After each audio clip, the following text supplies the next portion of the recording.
Bonjour à tous, j'espère que vous allez bien. Alors désolée, je suis en plein déplacement, je ne suis pas à la maison, mais j'essaye quand même de te faire des vidéos.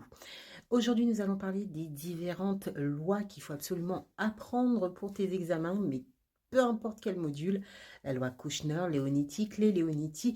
Donc je t'invite à prendre une feuille et un stylo. Pour ceux qui ne me connaissent pas, je vais me présenter. Moi, c'est Louise Margotto, passionnée du monde soignant. J'accompagne depuis un certain nombre de temps les nouveaux élèves du nouveau référentiel à acquérir plus facilement leur diplôme.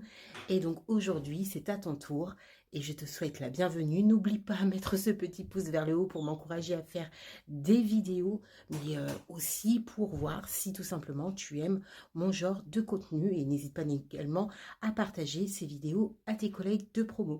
C'est parti, on y va. J'espère que cette vidéo t'a beaucoup plu, t'a beaucoup servi. Comme dit précédemment, si ça t'a plu, n'hésite pas à mettre un petit pouce vers le haut, du moins m'encourager à faire d'autres vidéos. Et je te dis à très vite pour une prochaine vidéo.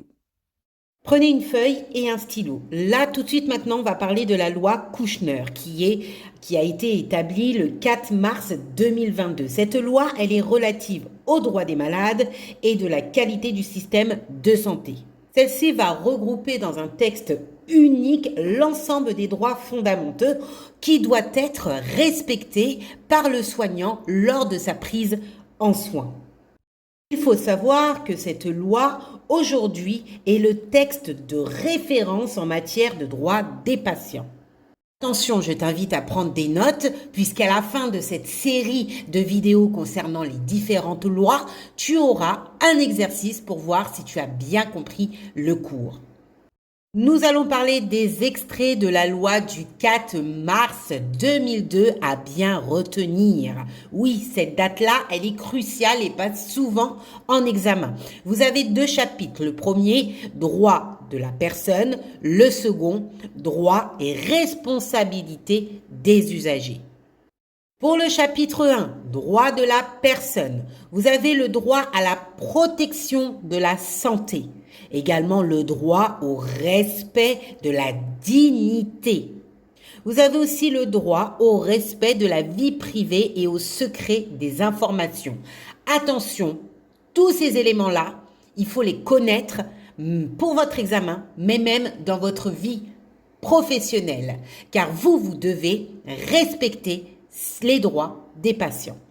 Vous avez aussi le droit de recevoir des soins les plus appropriés et traitements dont l'efficacité est reconnue. Vous avez aussi le droit de recevoir des soins visant à soulager la douleur. Chapitre 2. Droits et responsabilités des usagers. Droit à l'information sur son propre état de santé, ce qui est tout à fait normal. Droit de prendre les décisions concernant sa santé. On est d'accord. Attention, ça, je vais le répéter 2 fois. L'obligation pour le professionnel de santé de respecter la volonté du patient. Je répète, cela n'est pas tout le temps respecté. L'obligation pour le professionnel de santé de respecter la volonté du patient.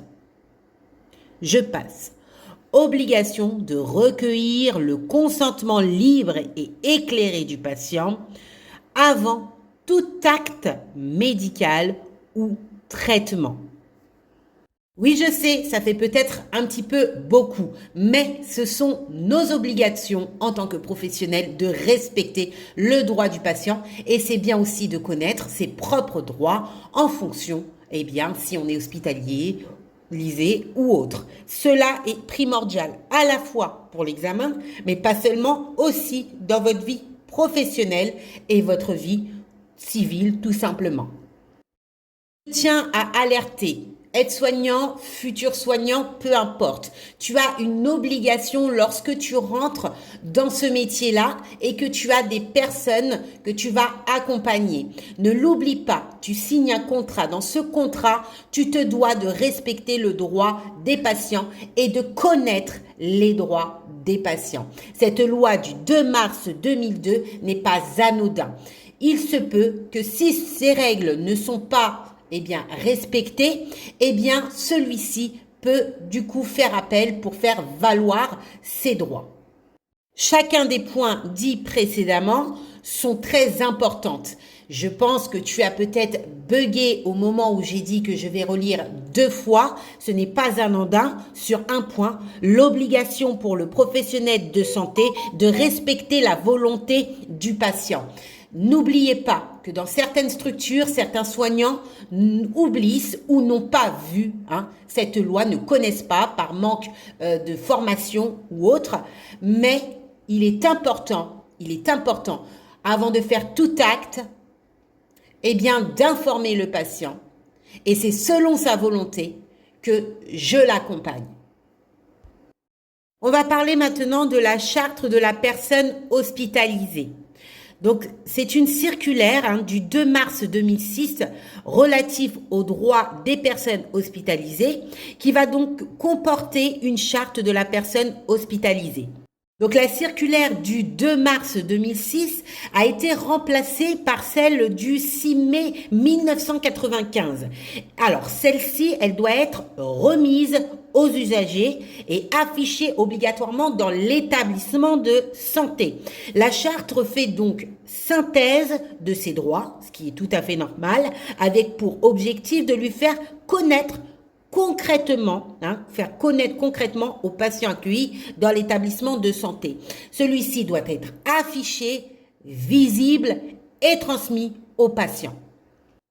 L'extrait de la charte de la personne hospitalière sont garantis sur l'accessibilité des soins, sur la liberté pour toute personne de choisir l'établissement où elle sera donc accueillie, donc l'accès à tout membre du service hospitalier, le droit aussi à l'information du patient, le droit à la qualité de la prise en charge, donc prise en soin aujourd'hui, le droit au respect de la liberté individuelle et de la vie privée, le droit pour la personne hospitalière d'être traitée avec égard et respect, le droit d'accès aux informations, le droit d'expression et de recours.